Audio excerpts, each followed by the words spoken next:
My name is Gloria Edwards, and I work as I am the director of the Southern Rockies Fire Science Network, based out of Fort Collins and hosted by Colorado State University.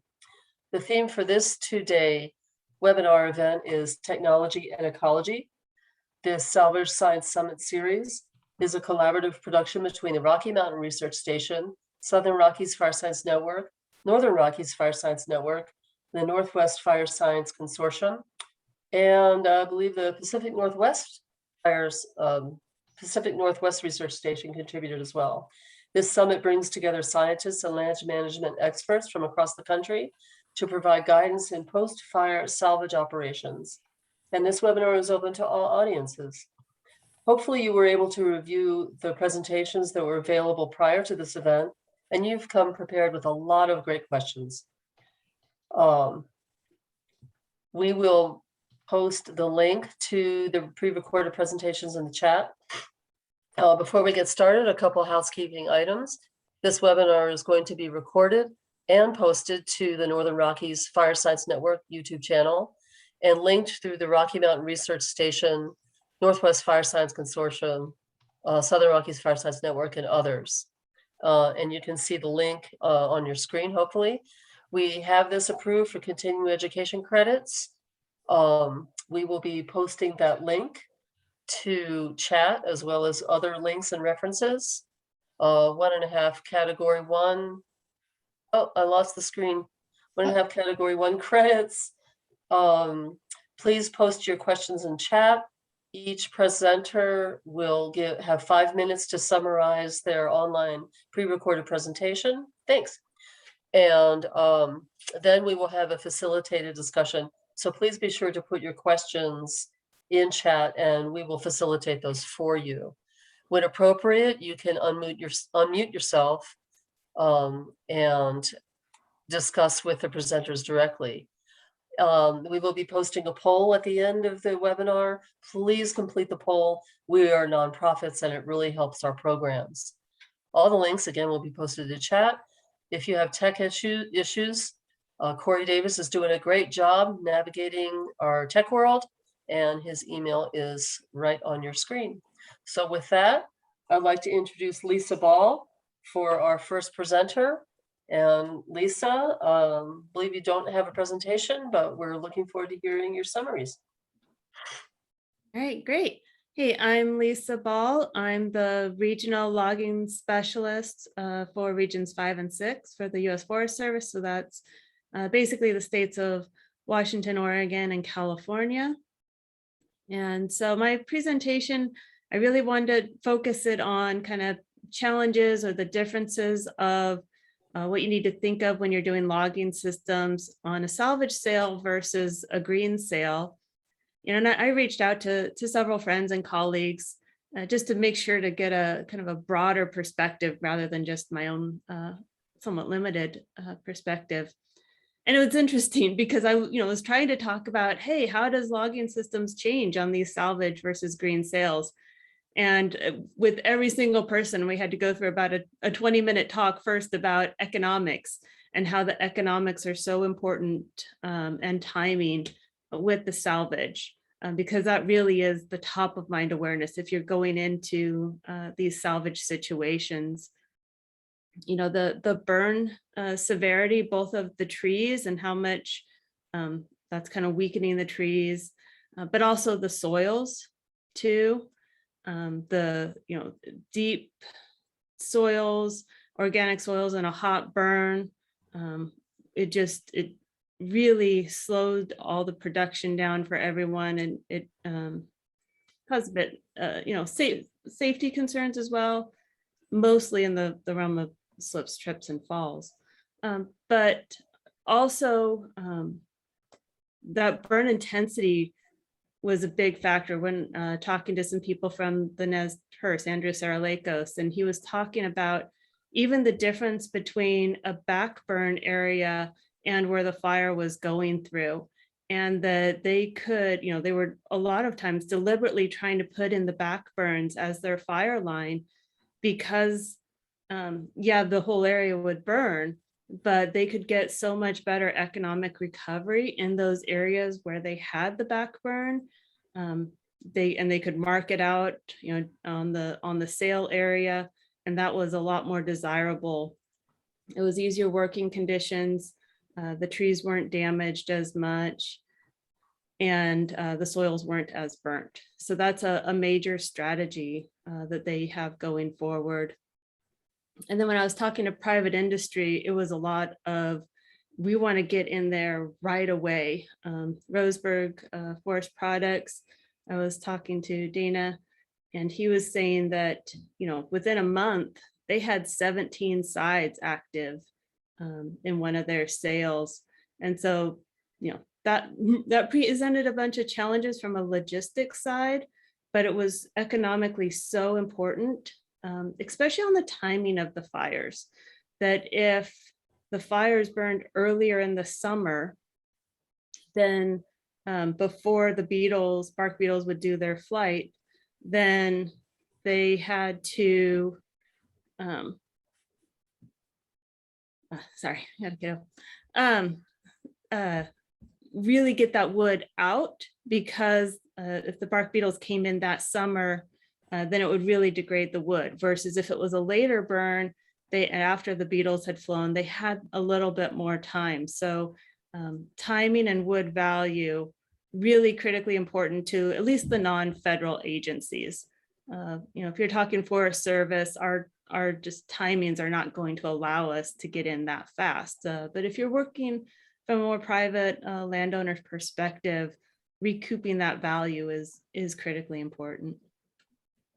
And then from getting into the meat of the actual logging systems, there's really not that much difference. I mean, there's a lot of concern over soils and soil damage. We did see that the Nez Perce was the only landowner that had like a pretty robust green cut to length program, but they've completely gone away from that after Salvage. They've tried multiple years with very experienced cut to length operators, and they just found that the value they get from the cut to length is the slash. And after the fire, there's just not enough slash there to protect the soils the way they want. So they're impacting a greater percentage of the land base, and not getting the value of protecting the soils that they would normally get from that cut to length system. Again, ground-based is going to be pretty similar. Economics obviously plays a role.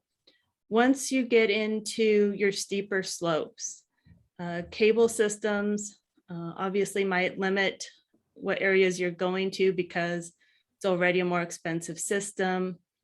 And then with the reduced value, that can be problematic. And the big part to think about from cable yarding is that you can lose your anchors. I mean, usually we want tree anchors. That's the preferred method. But if you have root damage, if you have burnt soils, that can really damage any holding capacity. And so you start limiting your anchors. And so there, you might need to look at different pieces of equipment, maybe some equipment that doesn't need anchors. And then there was some talk about tethered logging as well. And the people I talked to, there was definitely mixed results. I think it's a little bit about your initial starting soils, where again, the Nez Perce found that it was just too damaging to the soils. Soils were too deep, too ashy when they burned, and they just weren't getting that tractive effort that they wanted. Versus Western Oregon, they tried it and were like, hey, this worked better than we thought. So I think there's definitely, as with all things tethered, there's more studies and science that needs to go forward, but that's kind of anecdotally what people are experiencing. So I think that's about my 5 minutes. And of course, the whole video is on the website for anyone who hasn't seen it.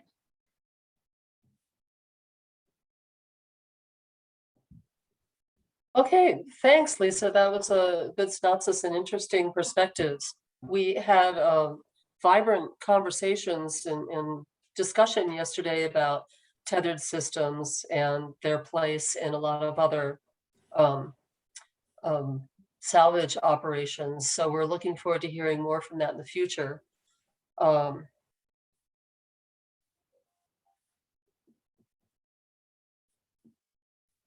Uh-oh.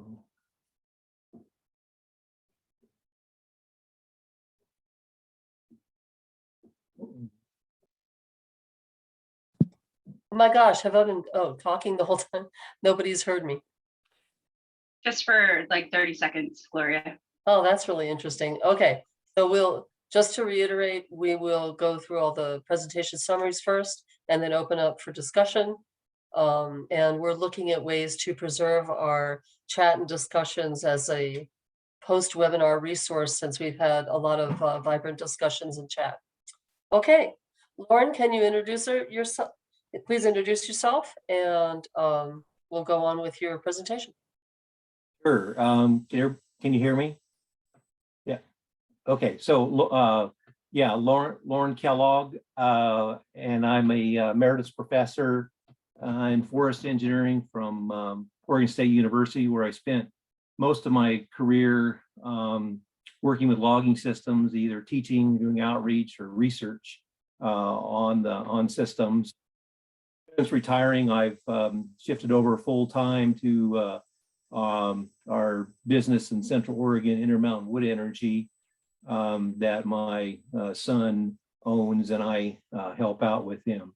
So I'll be giving you perspectives as a logging contractor, but also that academic background with a lot of research and teaching on logging systems. Before I jump on to the next slide, just want to say thanks for inviting me, Gloria, and thanks to all of you that organized this program. I really enjoyed everything yesterday.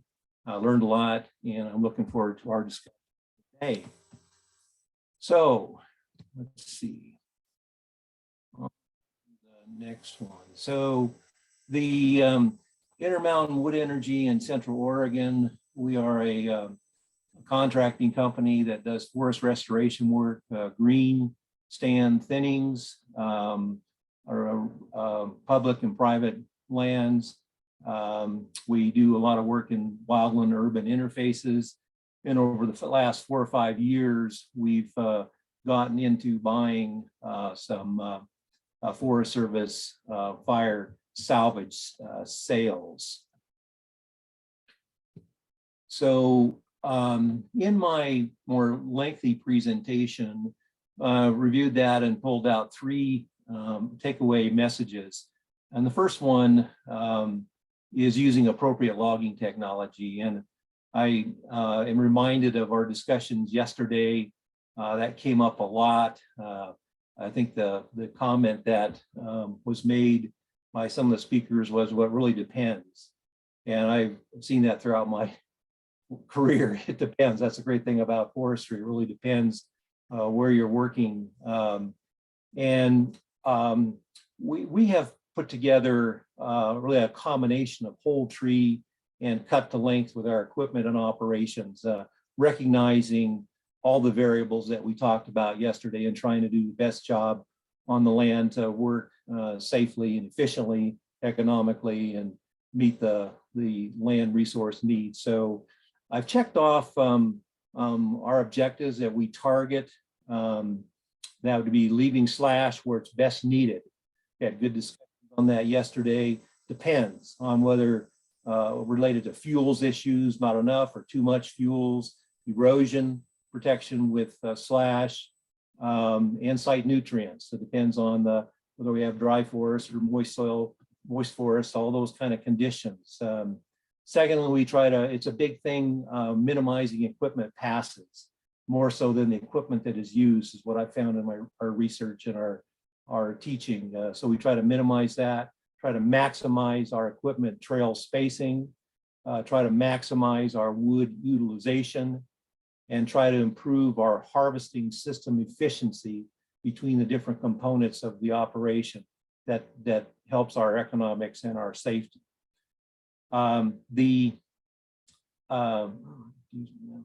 So a lot of our operations is using a dual harvester forwarder system, as you see in this picture, with the harvester head And one of the things I like to mention about the machine is that even though this machinery is heavy, what you need to remember is the bogie wheel drives are really the heart of the machine for working with minimal impacts on the site if the operator uses it properly. A bogie wheel is just one drive differential with two road wheels. So that weight is spread out evenly on uneven terrain, working up and down slopes with that design. And so that really makes a difference on minimizing site impacts if used properly. Also, this machine has a lot of other additional factors which are really advantageous in different situations, and they're all fairly new. We've been experimenting with a lot of them. One is the inverted bunk grapple, so that actually we can bring out whole trees like a skidder would to the landing when the site resources indicate that's the best way to go. Secondly, Lisa talked about tethered assist, either in green timber stands or fire salvage, although she presented some or talked about some concerns, I think, on the Nez Perce, and I could understand that in those kind of steep slope conditions with real erosion and so forth. But anyway, these machines have capabilities for tethering on steeper slopes.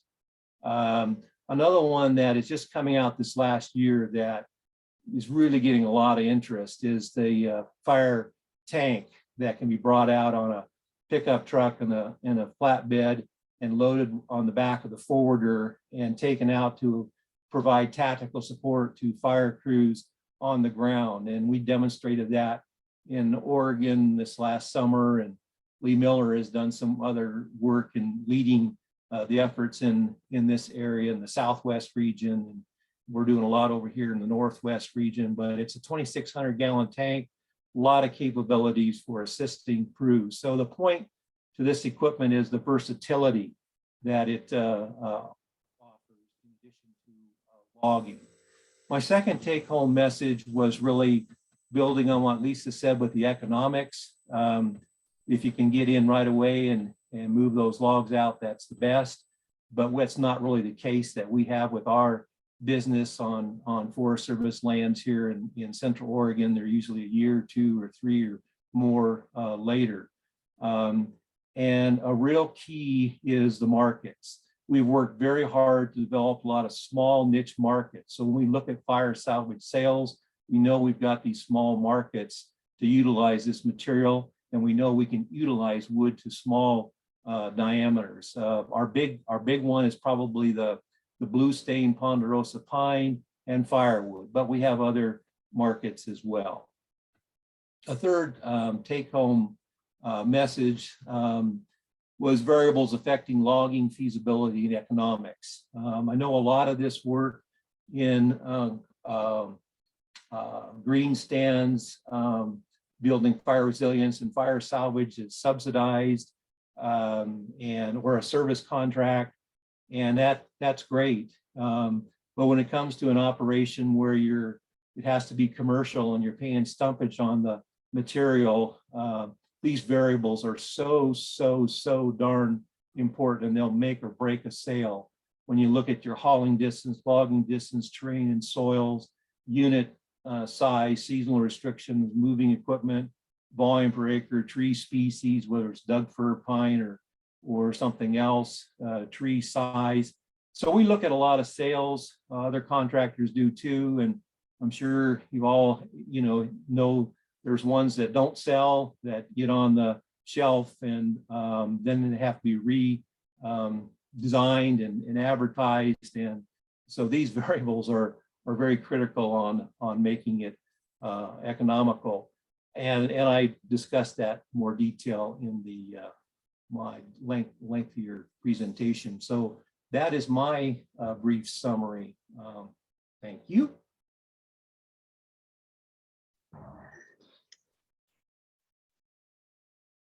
Thanks, Lauren, and thanks a lot for putting a lot of effort into your summary with all the great photos, and now I know what a clam bunk is.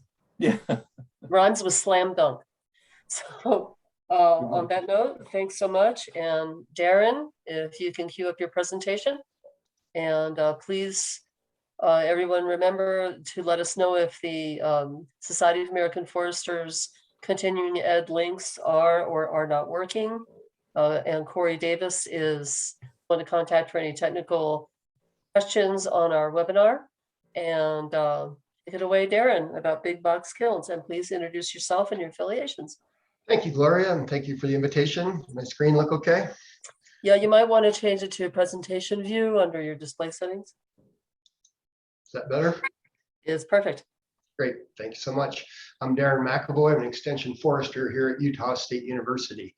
I chair the Utah Biomass Resources Group and the Utah Prescribed Fire Council. This work sort of brings some of those two different interests together. My presentation today is about in-woods biochar production using these big box kilns that I've been developing over the last year or two. As mentioned, I represent the Utah Biomass Resources Group. Our partners are super important, including the Rocky Mountain and Southern Rockies Fire Science Network, in addition to BLM and the Forest Service and the Utah Department of Natural Resources. So I started on this in 2019 with a Utah Public Lands Initiative grant. Big box biochar is what I call it. I started with this kiln. This is the BB16, call it that because it's 16 foot long, 6 foot wide, and or 8 foot wide and 6 foot high. Weighs about 3,000 pounds. Our first demonstration was here in the Logan Ranger District on the Uinta Wasatch Cache National Forest. Also developed a couple of these BB12s. It's a 12-foot kiln. This is different from the other one, and that is double wall construction that protects the operators from the heat and the machinery from the heat, and creates more even heating within the kiln, better biochar production. An important part of running the kilns after we fill them is top lighting, as you see I'm doing here in this photo. And then what happens is a cap of flames forms over the top of the kiln. They're often called flame cap kilns, and it consumes all the combustibles as they come up through this column. So there's very little smoke in this process, which is one of the advantages, a little better protection of the air compared to pile burning. And then we keep adding fuels until the kiln is full of coals, and it looks a little bit like this. Here we see some flaming combustion. In the next few minutes, this will die down to just a glowing combustion, and that's when we want to quench it. So we put about 300 gallons of water on this, so it's helpful to have an engine nearby or a hose lay in there. And we'll quench either at the end of a shift or mid shift or whenever the kiln is full, but often we'll do it mid shift, take lunch, and then have 2 batches over the course of the day. Tipping the kiln and quenching at the same time. Kiln's a little tricky to tip. It's one of the harder parts, but not too bad with a mini excavator. Purposely scaled down the size from the BB16 to the BB12 to make it more accessible to mini excavators. So that means we don't need a lowboy and don't need a special operator, and less scheduling, a lot cheaper to run that way. This can be done with pretty much any logging machinery that you have out on site though. This is a pile of char that we made the day before. We've got 2 kilns running at one time. That pile of char was perhaps 25 tons of wood the day before. So a semi-load, a truckload of wood can be converted in a shift pretty typically, especially if you're running a couple of different kilns at once. Of course, there's no limit on the number of kilns that you can run. You can stack them up. They cost perhaps $8,000 each to build. And sort of in conclusion, in comparison to pile burning, it's certainly more difficult and more expensive than pile burning. There's a whole slew of added things that you're doing, but it can be done concurrently with pile burning. It makes it a little bit more economical. And we think it's a better way to do business in sensitive areas, such as in stream management zones and wet meadows, next to homes, and next to heavy fuels. We've had pretty good luck with doing this compared to pile burning. Of course, we're preserving preserving the carbon. That pile of char I showed in the last picture is about 85% pure carbon. We put that into the soil. It's got a half-life of about 1,000 years. So this is the only way I know of we can teach people to preserve and sequester carbon on the farm or on the ranch or even at home. And it seems pretty clear that there's less smoke compared to pile burning, and there's less damage to the soil, but these are areas of further research for me. This is my contact information, and you can see my whole presentation. Otherwise, I'm looking forward to today's discussion. Thank you very much. Great, Darren. Yeah, I didn't see any roasting hot dogs or marshmallows in the presentation, so maybe we can address that later in the discussion. Well, in my presentation, you will see the double wall kiln heating burritos for lunchtime, and I point out the advantages of that approach. That's right. We're already getting some great questions, but we'll go to Phil Monsanto's presentation. We were having some challenges with, oh, there it is. Wonderful. Okay, Phil, if you can introduce yourself and your affiliation, and we'll continue with some biochar. Thank you, Gloria. Again, my name is Phil Monsanto, and I work for the Mount Hood National Forest here just east of the city of Portland in the state of Oregon. I'm the Timber Program Manager here, been in that capacity for almost the past year. I just want to say thanks for the opportunity to talk about our experience using an air curtain burner on our forest.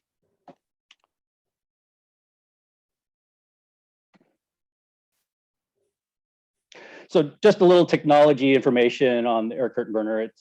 It's not necessarily that new. It's been around for at least 15, 20 years.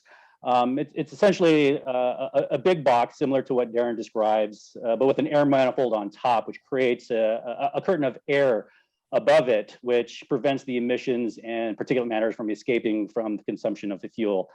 Furthermore, the air is circulated into the fire, which over-oxygenates it, superheats the fire to be able to consume the material more cleanly. When the air curtain is broken, when you add material from the top, it will emit the carbon dioxide and particulate matter and all that. But it seems like it was about 5 or 10 seconds before it would close up and then reestablish that reduction in emissions. Just wanted to bring up quite a few years ago, I found this tech tip from the San Dimas Technology Development Center, and it was looking at a study on emissions using what they call an air curtain destructor. I've also heard it being called an air curtain incinerator. But I found it kind of striking. Here's a table from that document, showing a comparison of the emissions from the traditional pile burning and broadcast burning versus a couple of the air curtain destructors that they were looking at. And across the board, with the exception of carbon dioxide, emissions were much less. The carbon monoxide, the methane, the non-methane hydrocarbons, and the 2.5 micron particulate matter. So, just keep that in mind in the context of climate change and sequestering carbon. It seemed pretty striking, and I'm sure there have been other studies since, but this is one that just came to mind that I recall from a few years ago. So just a little context, this is the Mount Hood in the black boundary. You can see Portland to the west. In 2020, we experienced multiple fires, including a couple mega fires, the Riverside and the Lion's Head, which were most impactful to the forest. And if that wasn't enough, in 2021, a naturally caused fire, the Bull Complex, started in August. But in all cases, there was a large amount of slash generated either from contingency lines or in the case of Riverside, from the danger tree abatement work that our partner, the Oregon Department of Transportation, was doing with the scenic byway that runs through the fire. So with that in mind, I was thinking, ODOT was already starting to process their slash with horizontal grinders, and if we were to do the same thing, we would have to haul all that chips out, and we might have to pay for that. And so I was thinking, well, what other ways can we, recycle that slash and maybe perhaps use it on forests? And that's where I thought of an experience I had, a visit in Lebanon, Oregon, looking at a demonstration of an air curtain burner. So through some politicking, we were able to get one on board and try it out with some fairly good success. So the vendor used or owns a TigerCat 6050, and they originally purchased it for their demolition projects to dispose of their waste material. Some specs, it can process about 10 to 15 tons per hour. It's connected to a water tender or some water source, and it will require about 4,000 gallons of water per day to quench the biochar as it's being pushed out through the augers that you can see to the right. And we were getting about, in the studies using this machine, they were saying you can get about 90 to 95% consumption, which is to say, if you have 100 tons of slash, you're probably going to be left with 5 to 10 tons of biochar, which is the byproduct in this project. That big boom there that you see there, it's actually there's a camera on top, so the operator can see into the machine as it's burning. And it is remotely operated. It is on tracks, and it can run across roads, approximately about a mile an hour. So it can, in other operations, it could move from one pile to another to process that. The technology is not necessarily unprecedented. I was thinking, last year that I hadn't heard of this machine being used in suppression rehab work, but it looks like in 2018 on the Kootenai National Forest, as I was sleuthing earlier this fall, that an air curtain burner was actually used for a similar operation on the Gold Hill fire, and maybe you could reach out to that forest to see how that worked for them. But it seems like it has been used in past, this technology. Some of the key points, from the operation, we found that we feel that emissions will be much less in this process versus traditional piling or burning of the piles. I've read that the biochar is about 80% carbon, so we're sequestering more carbon. And similar to what Darren mentioned in his study, it's a good way to do that, especially in the context of climate change. The byproduct can be useful for a myriad of things related to soil amendments. It could operate with fewer restrictions. As an example, this summer, we were using this to dispose of some piles from the Riverside fire, starting in late June, well into July, right before nationally we were at a preparedness level 5. And we had an IFPL conditions of 4, which is a complete shutdown of any equipment in the field. So, and that took some coordination with our fire management staff to make sure that was work, that we could do that. The machine can take any material, but according to the operators, they prefer medium-sized logs with tops. When compared to chipping, you're going to get much less, you're going to have fewer loads to deal with if you're going to dispose of it that way. When you have 100 tons of slash and you use a horizontal grinder, you're going to have 100 tons of chips to deal with later. And in this case, with the biochar, with the air curtain burner, you may have 5 to 10 tons of biochar to deal with. One thing, if you decide to try this out, try to work with your air quality regulators to ensure that they understand and buy into the technology. So in the case of our vendor, they worked diligently with the Oregon Department of Equality, Department of Environmental Quality, and our regional folks were able to help with that process to get them that permitting. Make sure you have a reliable water source. A water tender was used, but also we had the luxury of a creek and a river close by in a couple of instances where this was used. So just keep that in mind. Costly perhaps up front. I know with the with the burner on the Riverside fire, when we first tried it out, we were charged under an emergency equipment rental agreement of about $9,000 per day, which included the burner itself, an excavator, a skid steer, and a water tender. But on the back end, if you have to haul this stuff out, if you grinded it, or if you use a horizontal grinder, you're going to have that many more tons of chips to deal with versus biochar. And then one thing I've been working on is, working with our resource specialists, our soil scientists, to find opportunities to use it on forest. We have a pollinator garden or 2, and I think we have a few more plans. So there's maybe some opportunities to amend the soils for those types of projects. And then there is some other soil remediation projects we have in mind on forest. maybe communicate with EPA and NRCS. They might have some interest in the biochar. I know EPA has sampled some of our material to see if it's usable for some of their projects. And we started looking at how to monetize or evaluate the project for market, but we have a lot more work to do with that to make sure, we can generate interest for selling this product as under special forest products or whatnot. So anyway, I just want to say thank you for the opportunity. Great, Phil. That's really amazing, especially some of the monetary considerations with the air curtain burners and the mobile considerations as well. We can open it up to questions now. And my screens keep hopping all over the place on their own, as Zoom has a life of its own. Okay, so the chat record we hope to use as a future resource, of course. Hold on, excuse me.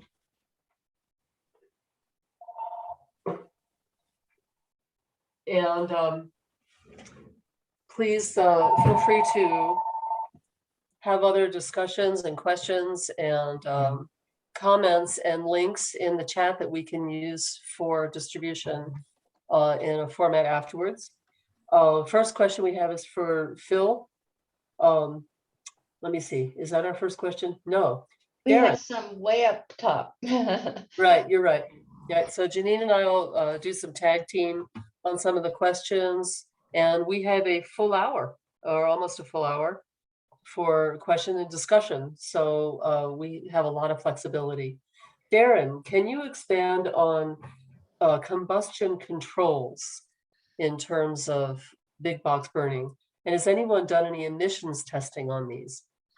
Great question. No, not yet. Not that I'm aware of. There's a little bit of pile burning emission testing that I can look to as sort of a baseline. And I've been looking for money for this sort of thing for about 5 years. I think I have some BLM money to pursue it. I need probably a little bit more to do a complete study. But in a nutshell, no, we haven't looked at that. To my knowledge, that's not been looked at yet. And as far as emission controls, I mean, it's hard to claim that there are emission controls, but as I mentioned, that the way these kilns act, they're called flame cap kilns. So it reduces just from observation, it looks like a lot less smoke than a typical pile burn. Done a lot of pile burning, and it's not always smoky, but it sure can be. And yeah, that's a area of investigation for me.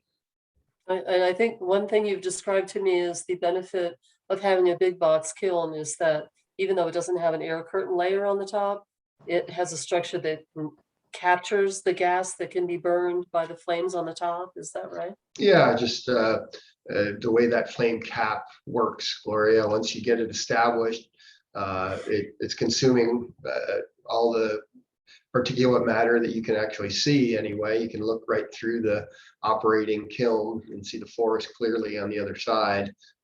So it's consuming everything that we can see that's coming up through it, but we have yet to measure that. Yeah. Okay. Well, good luck in getting funds for that. That would be a opportunity for study in the future. Lauren, what is the sensitivity for the cut to length operation you discussed to the cost of red diesel price changes? How much of an increase can be absorbed once a sale is initiated in a rough percentage? Hey, well, that's a great question. I would say, well, for a couple comments. First of all, any price increase, like and with fuel and other variables as well, is we have to look at very carefully, because there's not a lot of room for profit in there when we're right close to what it costs to operate versus the value we get out of our products. Now, secondly, I would think that a cut to length system would be a little better off, so to speak, with increases in fuel prices than the whole tree system, because with the cut to length system, you're using only 2 pieces of equipment that you got to fuel. With the whole tree system, you're probably using 4 or 5 with 2 skidders, a processor on the landing, and a loader, and they are all consuming fuel. So I think the cut to length would fare a little better. And then also changes in technology with the newer technology, like cars, they're more efficient in running fuel.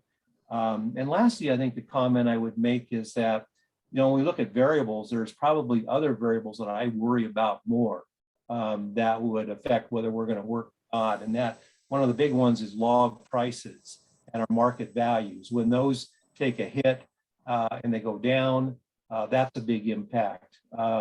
When this last summer, we were on wood closures before 4th of July, the end of June in Eastern Oregon, and that was just amazing. And it also shut down any campfire wood burning. And that's our big market during the summer, getting out about 40,000 bundles of firewood. And we got out 10,000 this year instead. Those have a bigger impact on our economics than probably a increase in fuel. So we could withstand a pretty big increase in fuel of maybe 25, 30, 40%. But if it hits us with these other variables that are impacting our economics, then we're in big trouble. Okay, that's good considerations. Thank you very much. Darren, we're bouncing back to you. Somebody has a good question, not a silly question. What are some of the considerations between large biochar pieces? Is large biochar better than smaller pieces of biochar? Wondering if we don't have a market for biochar and we'll put it back onto our landscape. What are the considerations? Larger pieces versus smaller pieces, and would chipping it make it easier to move around? Well, I'll handle the chipping thing first. The cost of chipping is one of the things that motivated me to develop this approach, because I was working with high-end pyrolysis machines that required chipping, and in some cases we were spending more for the chipping than we were for the pyrolysis. And so I was looking for a way to cut out all those feedstock preparation costs. But back to the top, your original question, is large biochar better than small pieces of biochar?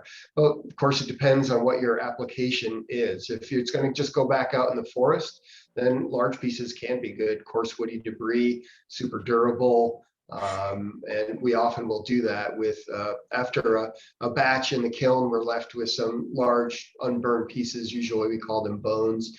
If we want to, we'll spread them out in the forest for coarse woody debris value. Often we'll just throw it into the next kiln, so they do completely consume. And then colleagues in the Northwest, we don't have so much of a market for this sort of thing here, but my colleagues in Oregon will market those large logs for hugel culture, which is a way of gardening where we bury logs, and biochar logs are much more durable for this approach, and then grow our vegetables out of these mounds that they're over top of the charred or uncharred logs. Many cases, a lot of the char is collected and brought down for agricultural purposes. And in that case, yeah, we do want it a lot smaller, especially if it's sort of production agriculture. Find pieces less than 1/4 inch in size incorporate themselves very quickly down into the soil with gravity and with water. We'll pull it down into the soil. It sort of mixes itself in. You can dress it like on alfalfa, where you're not going to plant every year. And it's an effective way to get your char out on the ground that way. And it's a friable or brittle product. So often, if it has an agricultural or horticultural application, we'll use that mini excavator or a machine, some other machine, and drive over it, or just use the bucket to crunch it down to make it smaller piece sizes. So that's a pretty effective way. And when you can send it through a chipper, I'd want it pretty wet first, so we didn't lose a lot of the fines, but that can be done and has been done. I've seen that done on small scales. And additionally, if there's larger chunks, there's a whole different market or application. It's just charcoal. And I barbecued my turkey at Thanksgiving this year using some portion of locally made juniper charcoal that we used, that I made here in the big box kiln. So I'd like for people, I'd like to see like folks from the local farmers market come and start to collect this sort of thing. Much before I even got into this business of biochar, I was at a forestry conference, extension conference in North Carolina, and a presenter, a colleague from there, presented on making your own charcoal. There, if you're really into barbecue, you don't just make your own dry rub and your own sauce, but you make your own charcoal too. So there's a whole nother possible smaller application for this material. Wow, that's pretty extensive. Sometime you'll have to catch us up on what you found with feeding it to livestock to improve digestion. Yeah, there's that. We have a piece of research on that where we fed it to sheep. Thanks for asking, Gloria. Here on campus, just in a small study, and found a significant increase in weight gain in lambs. And they chose it. They readily chose it in their diet. And we're making it out on site. The guys will come back onto the job in the morning and they'll see deer apparently eating it, rolling in it, got black streaks all over them. So animals are somewhat attracted to this material. Oh, great. Janine, you want to catch us up while I take a look? Absolutely. All right, so Phil, I have a question for you. So what hoops did you have to jump through to get approval to use an ACI? Washington DNR has been investigating their use, but they have a huge Clean Air Act that hurdles that they have that make it unstable in Washington. So curious if Oregon DEQ has a process for these. No, that's a good question. I don't understand all the details, but when we were going through this, I think with the permitting of the vendor, I think in part it had to do with where the radius, the distance from a populated area that this machine would be used. And so I think that was part of that discussion. I know in Washington State, Matt Castle, I think he's the forest fire management officer on the Okanagan Wenatchee, has been having some discussions with Rick Gua, who's our regional air quality program manager, and they're starting to have some discussions on how they could try to get an air curtain burner to run on their forest. I know air quality, I used to work up in Washington. Air quality is always an issue, and it really limits how much you can burn annually. But knowing that an air curtain burner potentially can reduce those emissions, like I mentioned earlier, there has to be some buy-in with that, with the air quality regulators, and a better understanding of what it can do and can't do. So I'm not really answering your question well, but it might be, if you know Matt Castle, you might talk to him, or I can give you some contacts to try to work through that. Do you work for the state for DNR, or are you a forest employee? Looks like you work for the DNR. So anyway, I was going to say I can try to send some contacts your way to see if how some people that I know might be going through the process for the state of Washington and the status of their process. So yeah, I would ask Vaughn if you want to unmute and provide any additional info. You're more than welcome to do so, or not. Okay, do any of the other speakers want to jump in on this conversation? Have anything to add? I'll move on then. All right, well, Lauren, you're up. So for Lauren, this is for you. Any ideas on the differences in equipment, ground pressure, and general soil impacts between bogey machines with and without track bands? Or are the use of track bands more a function of an advantage in traction increase? And I hope you understood that question, because I'm not sure I did. Yeah, no, that's thanks for asking that question, because that is always a bit confusing. We rely a lot on ground pressure numbers, but I'd like to add a few additional thoughts on that, because the ground pressures for conventional equipment to the more modern cut to length equipment will vary anywhere probably from about 8 to about 25 pounds per square inch. And a lot of this work has been documented at OSU many years ago by Dr. Hank Froelich, comparing machinery, and that's been built on by others over the years as new technology comes out. But those measurements are just basically the weight of the equipment sitting on flat ground divided by the contact area. So it's much more important how the machinery is used, as we were talking about, and the design of the tracks, whether they're rigid or flexible, bogey wheel and so forth. So you really need to look at the equipment when it's operating on the slopes, because the footprint under the machine tires and tracks changes a lot. That affects traction and affects the impact on the soils. And so I think that's important background to remember. And then getting a little more specifically then at the question about chains on bogey wheels, the main purpose would be for traction with those chains, although it can spread the load out between the bogey wheels with the chain, so that does help, but the purpose is really for traction. And it's really interesting, we found with the tracks versus the no tracks, and that's how much it grinds up the slash. And really amazed on that. Areas that we have a lot of slash, and sometimes there'd be a complaint that, well, it's just not grinding up the slash as much. And then we put these chains on, and it really does a better job at doing that, as well as with traction. And so there really wouldn't be much of a difference in just the static ground pressure between the machine sitting on the ground with tracks versus non-tracks. It would again change when you're on the slope. Probably one number would be around 10 pounds per square inch on a flat ground with either tracks or just tires. Yeah, I'm just going to build off that just for a second too, is that traction is important, because if you lose your traction, that's, when you start getting more churning and you can get more soil impact. So it's not just pounds per square inch compaction, but it's also other soil effects you could get from, kind of churning and rutting, which ties into that traction component.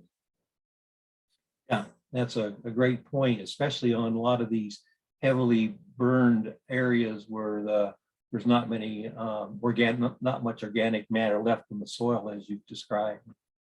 Good point. Great, thank you. I actually understood everything. But someone that has no background, it all made very good sense to me. Phil, another good question for you. Do you have any estimates on costs per acre for air curtain burning in post-fire landscapes?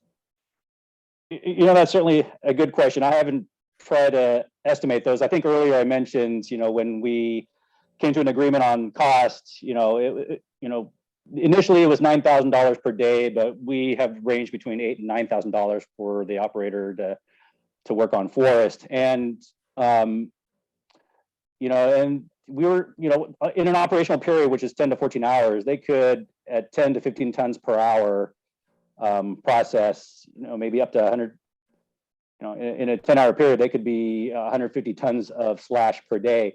One thing that I recall that's, I think, in my presentation on the YouTube, there is a pile biomass estimator that was created by PNW station out of Seattle, which helps to estimate how many tons a pile is based on dimensions that you measure out in the field.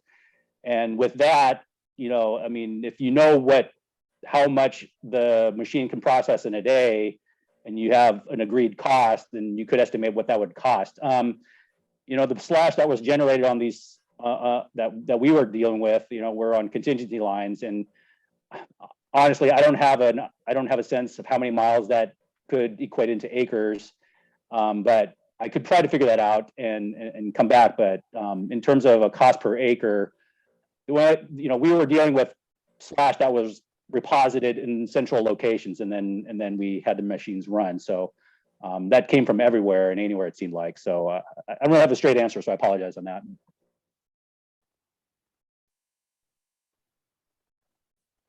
Okay, Gloria, do you want to pick up? Sure. Thanks, Janine. From Helen Smith, regarding Phil's point on sequestering carbon with air burner versus broadcast or pile burning, has anyone done a complete assessment of carbon produced with the use of vehicles in terms of their exhaust and the manufacturing of the equipment? I think this is kind of a more a higher level comprehensive question. I suspect that the total carbon used in developing and operating these things far exceeds the carbon produced via broadcast pile burning. Perhaps she means to far exceeds the carbon sequestered via broadcast or pile burning. So basically the question boils down to the manufacture and the development of all the equipment, the carbon generated from these processes might exceed what we save in sequestering it. And Helen, if you would like to restate that, if you want to unmute and pop on, and I'd be interested in hearing answers from any of our panelists for this.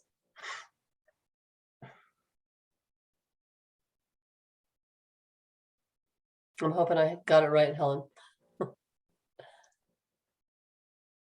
So she addressed it to Phil. I'm not going to pick on anybody. I imagine there is a study out there. I don't know for sure. I'd have to look through some databases for that. But you know, there is a component, you know, during the operation where machines are emitting exhaust, you know, from the skid steer, from the excavator, from the motor in the air curtain burner, the water tender, and I don't have a good answer on what those emit per day. I know those probably could be found out there, and then that could probably be added to what is actually emitted from the process. In terms of the actual, you know, construction of the machinery to, you know, the carbon emitted from that, I don't have a good answer on that either. So in terms of combining it all, as comparing it to just traditional pile burning, I don't have a good answer for that. I'm interested in, Darren, you've unmuted yourself, so. Yeah, I'm not aware of any such complete assessment, sort of life cycle assessment of that sort of thing done. I think it'd be worth doing. Would take some more money to do that sort of thing.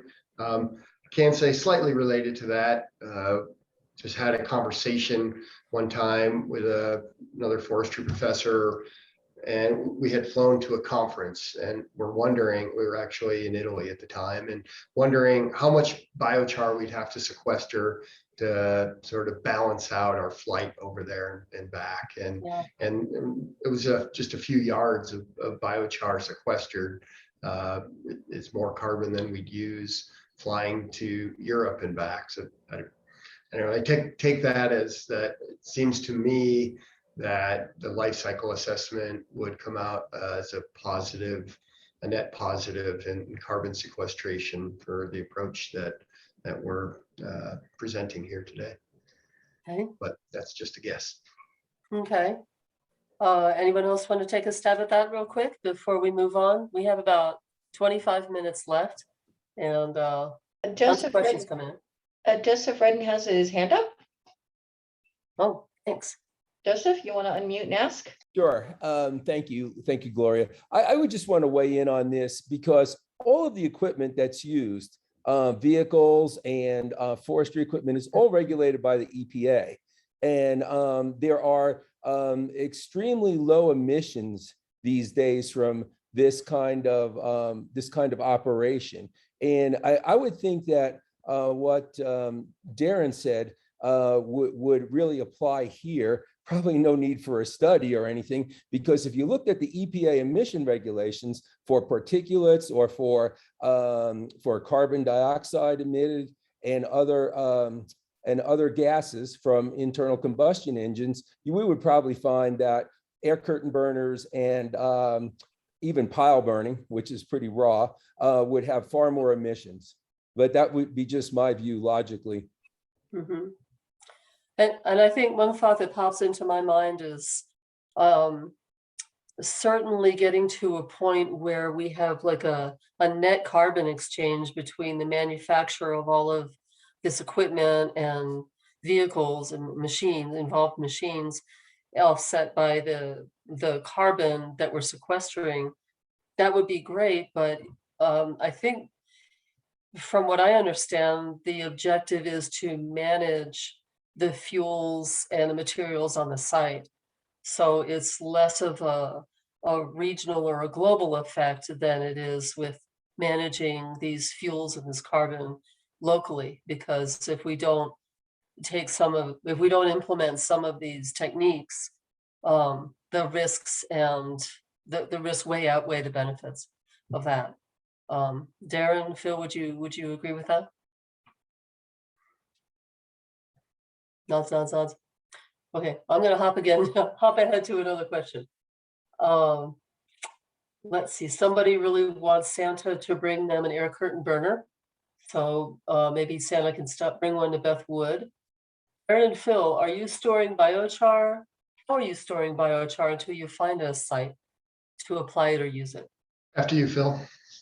No, thanks, Darren. So, right now we're storing it where they're generated at this point, and that brings up a good point because it could be a year or more before they're actually applied for projects on forest, or we dispose of it in other means. And I've talked to our some of our resource specialists, namely our botanists. What is the possibility of weed seeds landing on the biochar, and we don't want to accidentally disperse those seeds. And so I guess that's some coordinating that might need to be involved with your units to kind of determine where your biochar, if you're storing it on site, where they're created, where they are in relation to potential invasives, noxious weeds, and and if we need to cover them temporarily so they reduce the likelihood that they collect seeds and are accidentally dispersed later on as we haul it to new locations. So kind of long-winded answer, but yeah, we're just kind of leaving it where they're generated at this point. Yeah, I'll take off of that. Similar for my big box operations, just storing it in a pile where it lays. But I have a lot of experience with stored biochar in super sacks or high volume sacks, 4 foot by 4 foot square sacks. And there's some tricks to it. I mean, it's pretty basic, but anybody who's a firefighter knows what cold trailing is. That's just running your bare hand through every square inch of material to make sure that it's all cool. And I highly recommend this at the end of our projects to make sure there's no escape fires. And if you're going to store that char, especially in a sack, I have had experiences where we've had stored char in super sacks early in our career where we didn't, this was using more of a high-end pyrolysis machine. We didn't properly quench or cool the char. We actually let it sit for a few days right next on a landing. This is in Nevada. We had some earlier experiences and close calls where we just were handing out buckets of biochar to people after little workshops very early in our career doing this more than 10 years ago. And one individual noticed that when he was driving home in his pickup, the char was burning in the back of the pickup. He had to stop and put it out. But then this other instance, we sent the super sack of char right next, off to the side for several days. Then we cleaned up the landing and set it up right next to our machinery. Left for the morning or left for the night, come back in the morning, and there's just a hole where that sack of char was. It had consumed itself. So you want to be careful if you're going to store it in a warehouse or anything like that, or next to your home, anything like that. Use a lot of common sense mostly. But since learning those lessons, we haven't had any further close calls that way. Okay. There was, oops, my mouse is. Did you look at, Darren, did you look at post-kiln burn effects to the soils under the kiln? Yeah, good question. It's something I intend to look at in the future. Pete Robichaud, who was on yesterday, had a conversation with him last time he was here presenting at a conference for us.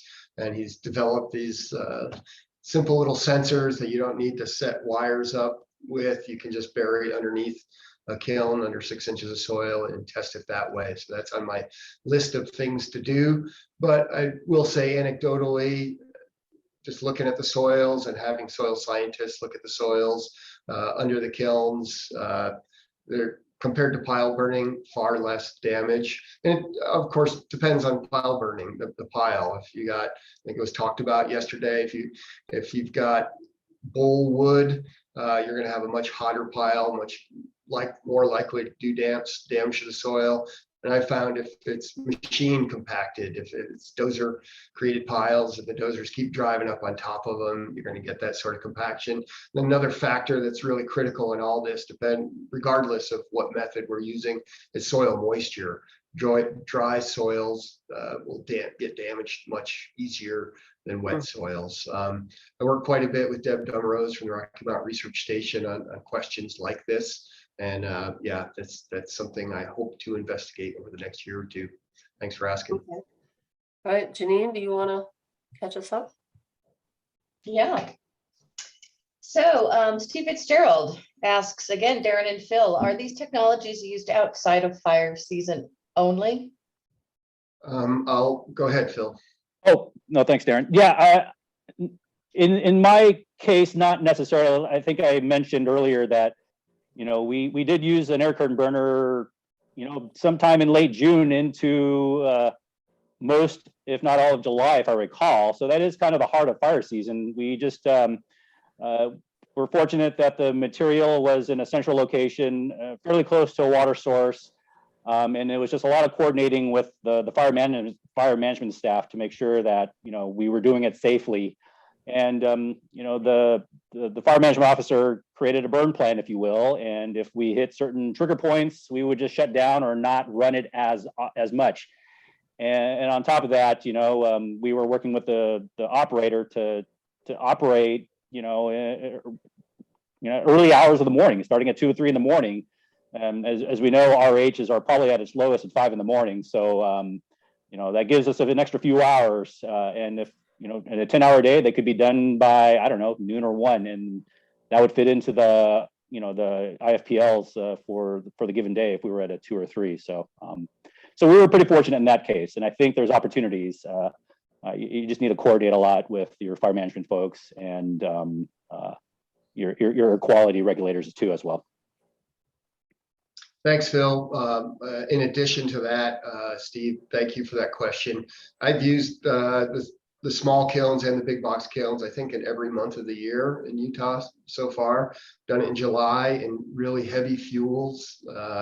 Done it this last June 25th. It's down in the valley here, but out in an open range. And every time as I was going out there collecting all the pieces and mentioning it to people, they're like, "Really? You're going to burn today?" They couldn't believe it. So extra caution, obviously, if you're in heavy fuels or in super dry or windy conditions. My colleagues who use these kilns like to say that embers do not come out of them. I'm reluctant to say that. I've yet to see a wind-driven ember come out of these kilns, but I did see in that example last June, when we just loaded some logs in there and it bounced out an ember. We didn't notice it. I just happened to walk by a cow pie that was smoking 10 feet away. That could have been a lot of trouble for us. So it's definitely possible. You have to be careful. But I think that's one of the advantages of these kilns, that you can burn when you can't normally burn piles. It increases your season. It increases the places where you can use you can do burning. Like here in Utah, we're not really supposed to burn in stream management zones, next to homes, sensitive areas like that. That's where the kilns, I think, shine the most. Sure. Thanks for the question. Good. And just in keeping with biochar, what Sam asks, what is the primary barrier to upscaling? And he also asks, what are your thoughts on gasification design that creates biofuel with char as a byproduct? I'll address that first. There are very few barriers to upscaling besides money and interest at this point. Most people have never really heard of biochar. There's no market for it. That's probably lack of market is our biggest challenge to upscaling.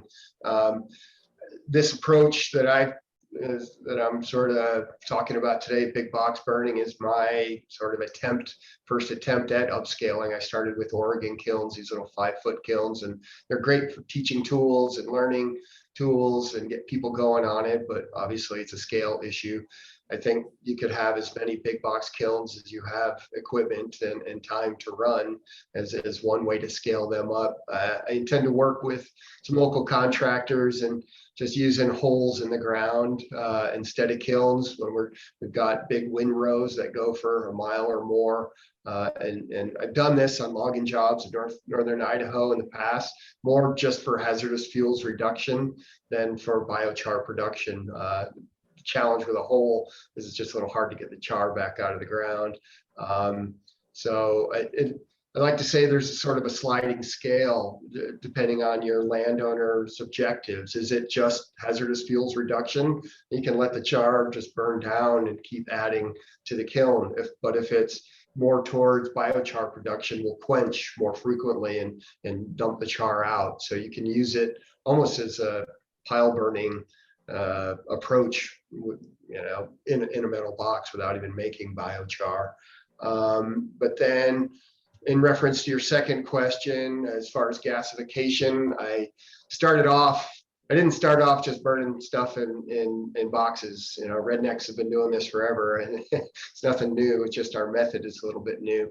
But I did start off actually in 2009 with a gasifier, a mobile gasification unit that it was great. We drove around Utah, did all these demonstrations, got us started in this field of biomass utilization. I found it to be highly impractical, though. I was hoping that we could put a barrel of wood chips on this machine and a farmer or rancher could walk away for 8 hours and let it produce. It produced about enough power it's a small demonstration unit. It was enough power for about 2 homes. So I thought maybe a rancher could use it for remote irrigation and not have to use diesel or something like that. But I found that it took all of the time and effort of a very qualified technician to keep the thing running well. And that throughout is practicality, because a farmer rancher, they're going to need to go do something else. And that's what drew me into this field of pyrolysis. So sort of backing up. So gasification is when we cook the wood in the absence of oxygen at very high temperatures, like 800 degrees Celsius. And it almost all turns into a gas, similar to propane. But for that project, I just went to Lowe's and bought a propane generator, and we cleaned up the gas and ran it through that generator and made power that way. So they say that was a real big challenge. And then the next step was pyrolysis. So that's cooking the wood in the absence of oxygen, closer to 600 degrees, 400 to 600 degrees Celsius. And I have, still work with almost daily a mobile pyrolysis machine that's based out of Salt Lake City now, owned by a company called Go Biochar. At the time I was working with Amaron Energy, and it's great for making more sophisticated biochars. Purpose-made biochars for soils. The idea is you start with a problem in your soil and you create a biochar to fix that problem. And that's going to be hard to do with these big box kilns. It's much more crude approach to biochar, but it's much simpler. I got away from the mobile pyrolysis at the time because of, in 2014, the price of petroleum dropped so drastically that made our bio oil that we made from this machine almost useless. It turned it into a liability out in the woods. It's hard to find people to haul oil out of the woods, and so we were just incinerating it on site. And a machine like that produces mostly bio oil and a small portion of biochar, and that's what drove me to look for this simple in woods production method that I'm presenting to you here today. So I've thought about these different things as these technology and worked with these different technologies and continue to. I think as they expand and they get better, we have opportunity for that, but there's still a lot of challenges to it. I mean, even if we're making power off the grid, what good does that power do if you can't hook it? You know, I thought we could make power in landing and pump it into the grid, but it's much more complex than that. The grid doesn't exist where the landings are, generally speaking. Phil, do you have anything to add to? I don't have much else to add. I was just thinking, funding might be the limiting factor for upscaling, and that's the only thing I could think of.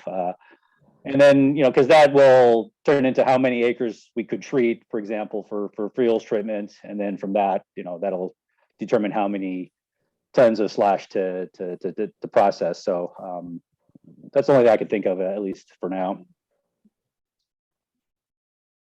Gloria, did you have a question? Or did? Yeah, just a couple of comments and a question to pull a couple of the other speakers in. We have about, we're supposed to wind up around 2:30. And if you have questions posted that we don't get to, we'll make sure that the speaker gets your email and that we can facilitate future communication.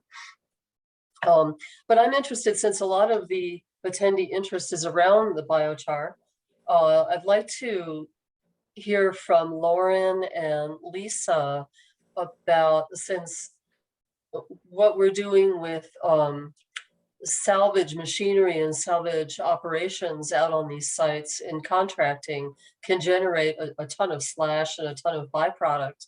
Do you see yourselves or contractors working in tandem with the biochar production to help achieve management objectives at these sites?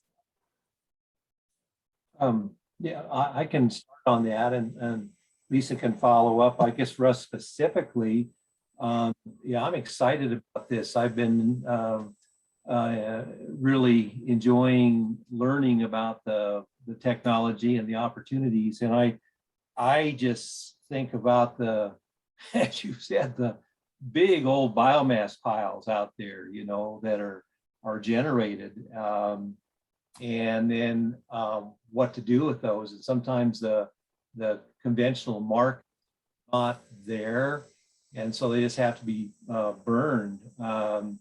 And so, yeah, I'd be interested as a contractor in working with that technology.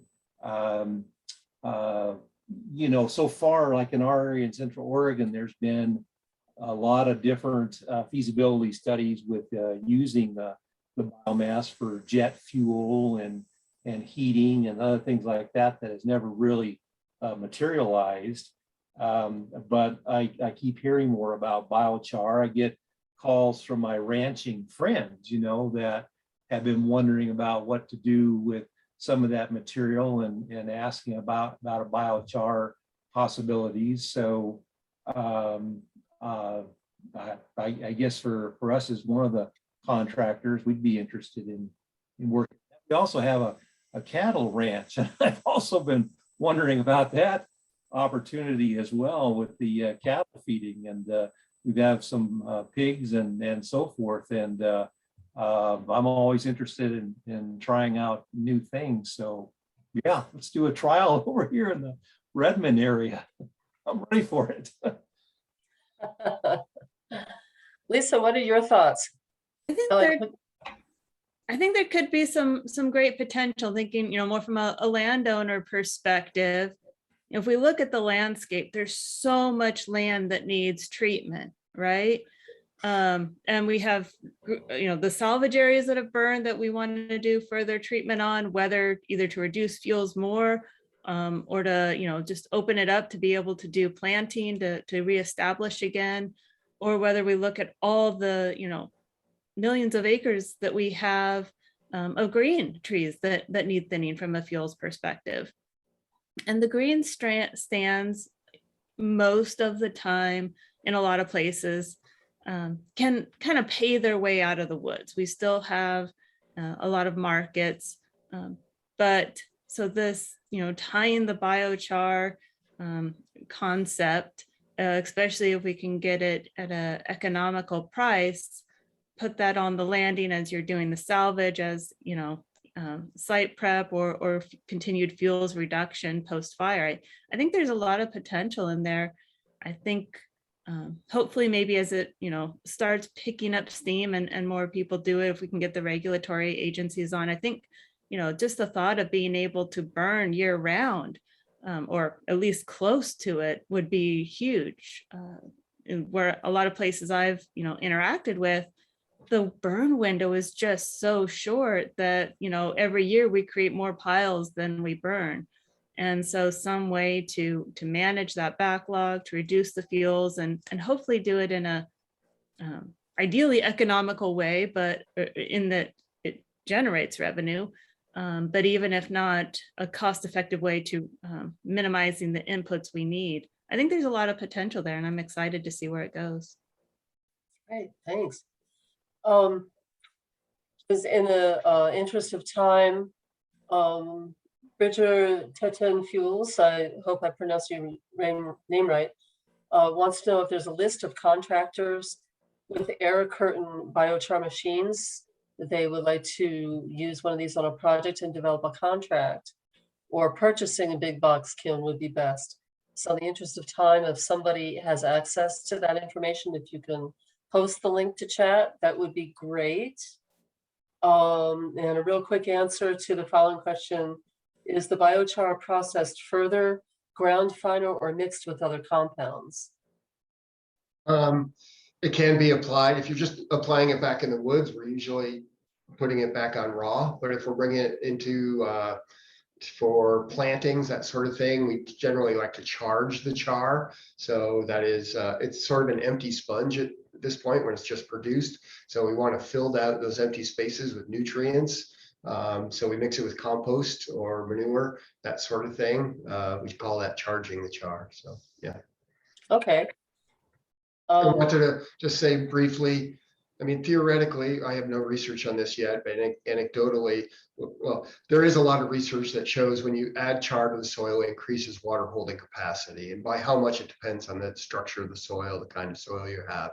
But from a common sense point of view, if you put that back out in the woods, then your remaining vegetation is going to be more resistant to drought and thereby should be more resistant to fire. So it seems like we're reducing fire hazard in a couple of ways when we turn that material into biochar and put it back out on the soil. Great, thanks. If you can address real quick, and we'll run through some of these and I'll hand it back to Janine. We're at 2:23, so we might go a little bit over. If somebody needs to hop off, please contact one of the organizers or the speakers, and we'll get back in touch with you. Biochar reducing production of animal methane production. Yeah, our colleagues in Nebraska are looking at that with the Great Plains Biochar Initiative through a Wood Innovation Grant. They're feeding cattle on a big feedlot system, biochar, and looking at methane control. Okay, contact New Mexico Air Quality Board for more info on New Mexico air curtain burners in use. Janine, do you want to catch us up in case I've missed any of these? There's a lot of statements and contributions. Yeah, there's a lot of discussion and some questions answered. There is another question for Lauren. As a private contractor who sells a lot of firewood, is there an issue or cost negative in collecting the large materials from piles for firewood products? Great question. Thank you. I'd say yes. The way I interpret that is if as a contractor we were go to some of these piles and capture the larger material for our markets, would that be profitable or not? Would be cost negative? And I have looked at a lot of those piles and I get so frustrated as a former harvesting researcher, because what happens is typically there's no thought to what that next market's going to be. So it all gets jackstrawed, it all gets piled up. And so for us to go in there and try and pull those piles apart is just cost prohibitive, cost negative to do that. My comment to landowners and operators is, think ahead. If that's going to be a market, separate that stuff out then we'll buy it, we'll come in and use it, but we have not found that to be the case. And so we really have to get our wood from standing timber, from buying thinning sales or fire salvage sales, because it just doesn't work out of those piles. Yeah, so, and really related, are slash files still produced with cut to length? Yeah, that's a good question too. And, generally the answer is no, but however, it depends because, the cut to length system, the real big point of it is leaving the slash out there in the forest and eliminating it on roadside. But we do have situations where there's too much slash. That's a big concern with a cut to length, too much slash being left out there, especially on a dry site like a ponderosa pine site. And so sometimes that slash will have to be brought to the roadside. We've even used our grapples and picked up the slash and put it on our forwarder bunks and, cost, bring it to the roadside and unload it there because the fuels considerations are that there's too much slash out there. That's why there's, I think, an exciting advantage of like the clam bunk skidder with the harvester.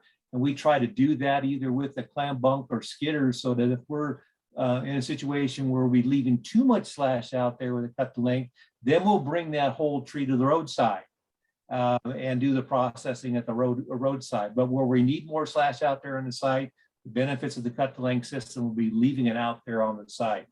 So I think the answer summary is it depends. Generally, a cut to length leaves it on the site, but there's times when you can't really do that. You got to have another part of the operation to bring it to the roadside.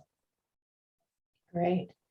Well, I think with that, Gloria, I don't see any other questions. So the timing is probably pretty right on here.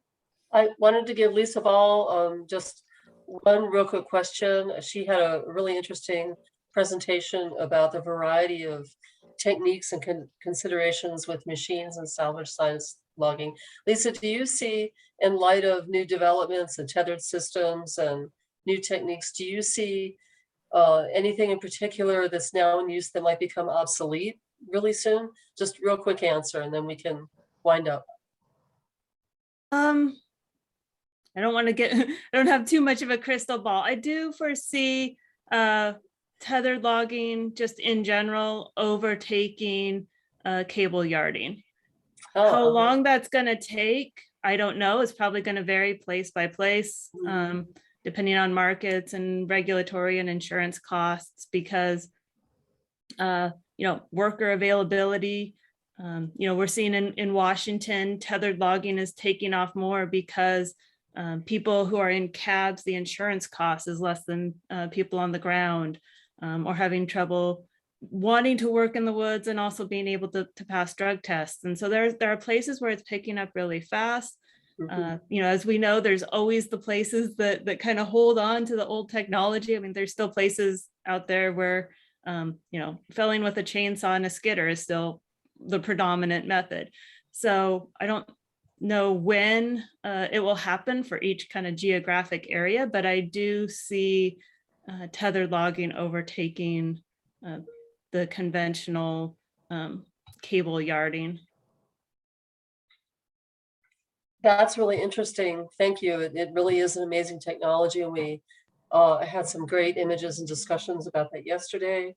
I've heard a lot about the biochar before, and it's really making a lot of gains. And let's hope that it really takes off as a national and global resource. Anytime, Darren or Phil, you need a repository for excess biochar, I've got 4 raised beds in the backyard, and these Colorado soils, I could use it. Lauren, thanks so much for being our contractor, our academic contractor. We could use more of those. It's 2:30. Lauren, what is the one magic way that you see that we can get information like this in the hands of operators? And then I'll let Janine put up the outro slide and we'll move on. Well, that's an excellent question. I wish I had just a 30-second answer. on that. Contractors relate more doing things in the field, bringing those collaborative groups out to their operations and having Good those. to know. And they'll share a lot more information that way. Very few of them, and myself kind of getting that way now too, want to do these kinds of presentations. We want to be out running. Blame it on equipment. COVID. So I'd say getting them out on the site and with them, and they're more receptive to that kind of this research. Okay, Managers with the contractors on site. okay, thank you. We should have our outro and acknowledgement slides. Thank you for your participation. And we will be working to disseminate the proceeds of our chat. As you sign out, there should be a poll link that pops up. Please be sure to take the poll. Reach out to us if you have any other questions. Your Fire Science Exchange networks, we're here for you to disseminate this information. Thanks again to our planning team. This has been over a year in the making. We'll lift a celebratory cyber margs this afternoon. And if there's no other questions, we'll stop the recording. And thank you for your participation. Thanks, everybody. Thank you. Thank you. Bye.